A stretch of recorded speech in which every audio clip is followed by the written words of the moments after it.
Edge Benefits podcast with our host, Tom Quigley. Tom, how are you? Of Claim Links. And I'm going to hit this topic right off the bat. And this one's wild.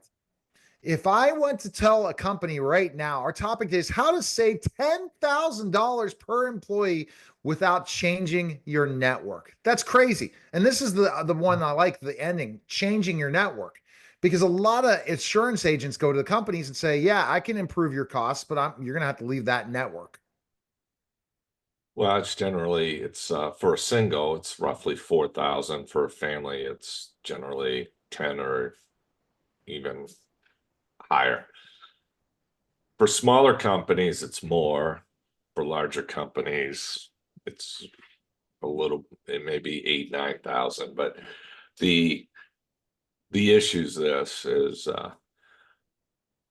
you're giving away thousands of dollars when you buy office visit copays, drug copays, lower deductibles to the insurance company.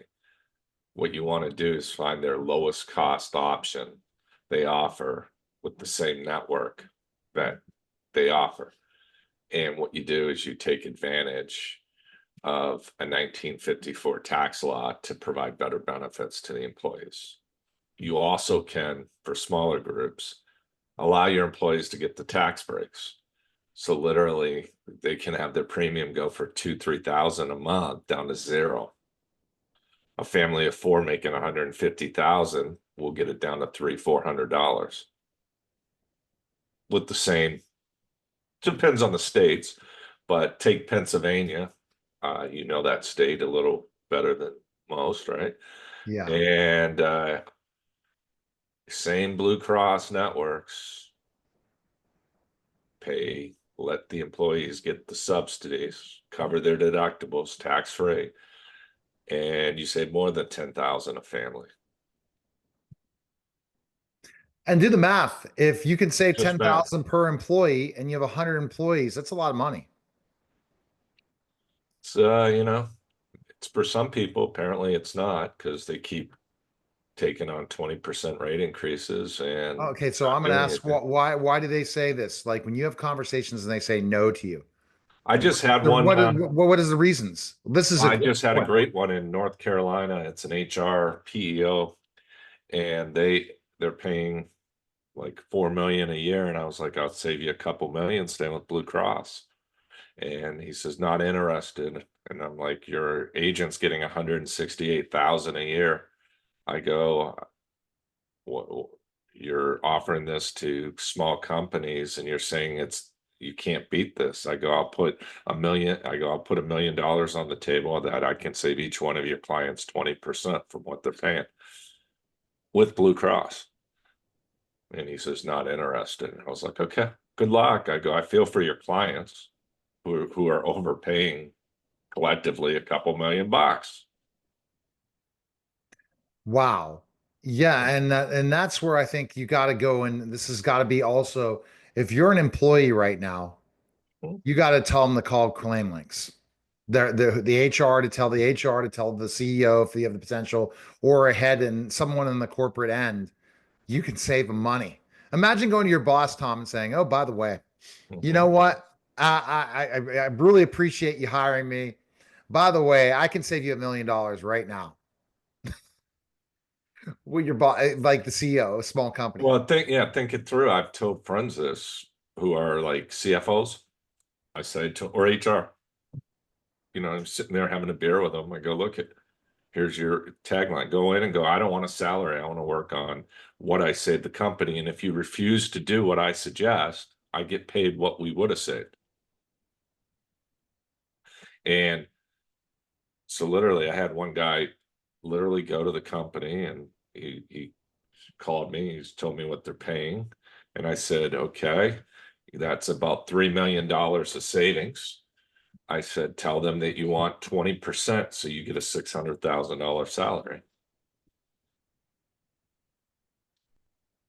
Wow. And they wouldn't listen to him.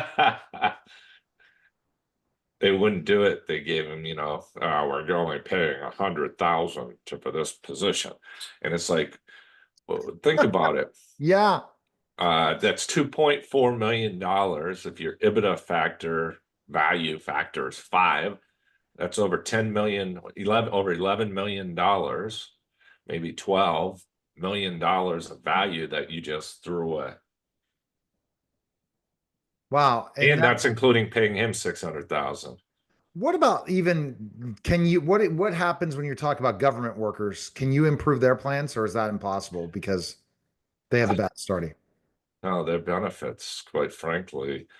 I did a webinar for a school district up in North Conway, New Hampshire. I would save them $2 to $3 million a year. Their rates are going up 40% on this trust. And literally, all I would do there is say, hey, as of May 1st, if you can find coverage elsewhere, we'll pay up to X amount and give you 100% health plan. It must be ACA compliant.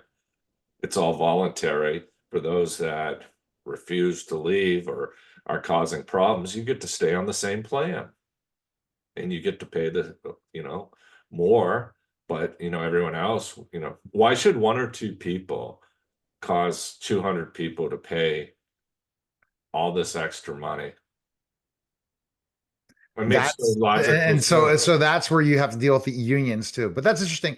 So you're in those conversations as well. But if you're a company right now and want $1 million to save, especially when I honestly believe, Tom, I'm gonna roll the dice and say that this whole tariff thing is gonna end up working out.